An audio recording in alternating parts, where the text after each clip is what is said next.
at the podium, and you know this guy, 23, the three-time NBA champion. You had said in August it really hadn't hit you yet on your podcast.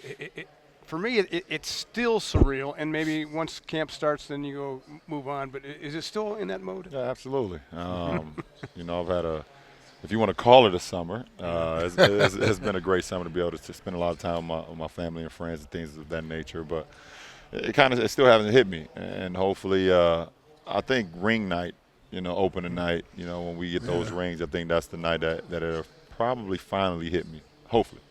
Bron, in terms of the thirst to repeat, you've been through it, you've done it. What will you say to the guys, or what will you expect from them now to get that hunger right back? Well, I think you just start from the ground up once again. It's almost like a reset button. Yes, we are the defending champions, but at the same time, this is a new season. And it's up to us to make sure we just continue on the process. We have to. We can't just think that we're going to just be able to pick off right from June. We have to just start over and bring in the basics of the game, bring in the fundamentals of the game, and then start to get better and better every single month.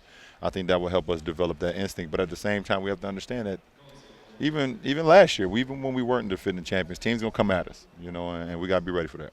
LeBron, it just seemed like to me we really didn't hit the stride that you were looking for until we got to the playoffs. Right. And then we even grew more in the playoffs. Right. And so that's what I makes more excited about this season, is because everybody understands where they are, who they are, and what we are. Now can we embellish that? Can we develop that to that next level? And that's got to be, for you, it's got to be exciting, because I know, a lot of people ask me, well, did LeBron plan it this way?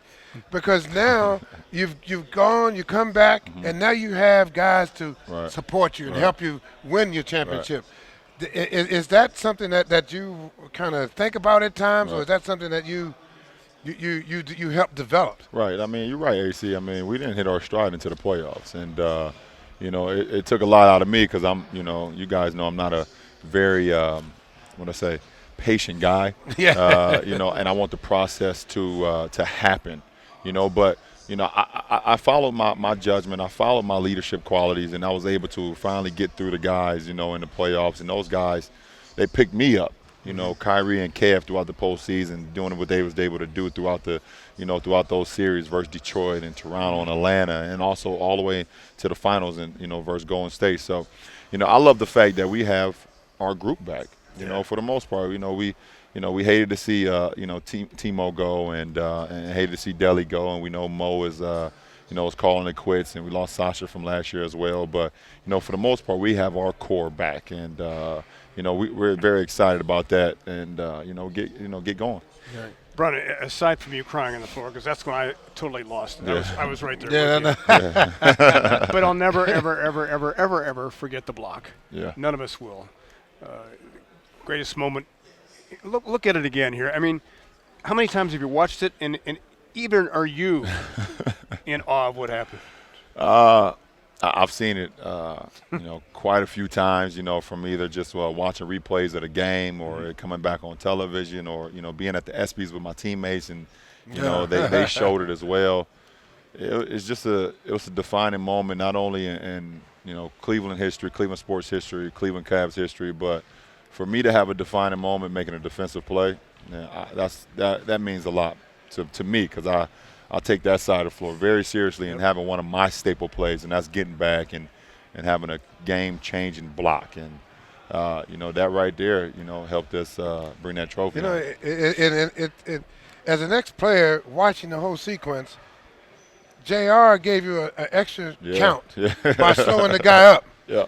But what I was intrigued with is how you realized how close you were to goaltending, because you didn't. Right. You kind of. I had to. I swiped. I swiped at it instead of trying to pin it. I swiped it. And that saved it. Right there. It did. And I always tell my guys, and JR was right on spot. I told him, if you see me coming or you hear me roaring down the court, just don't foul him.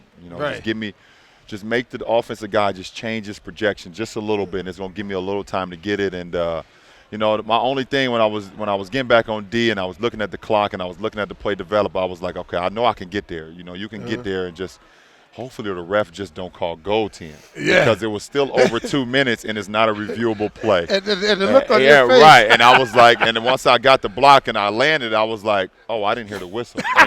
And JR got the ball. I was like, okay, well, we good now. That's we what good. your face looked Yeah, like. we Like good. you were like, wait, is it coming? Is it coming? Right.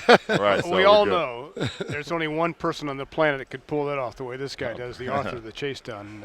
Listen, we got to let you go, but thanks for what you've done, and let's get greedy. Oh, right? yeah, I'm ready. I'm Yeah. ready. Yes. I'm ready to be back. I'm All happy right. to be back. I got you. Thanks, brother. Appreciate it. We're going to Thank take you, a break Brian. here on Cavs Media Day and hear a lot more from the Wine and Golders coming up on Cavs.com.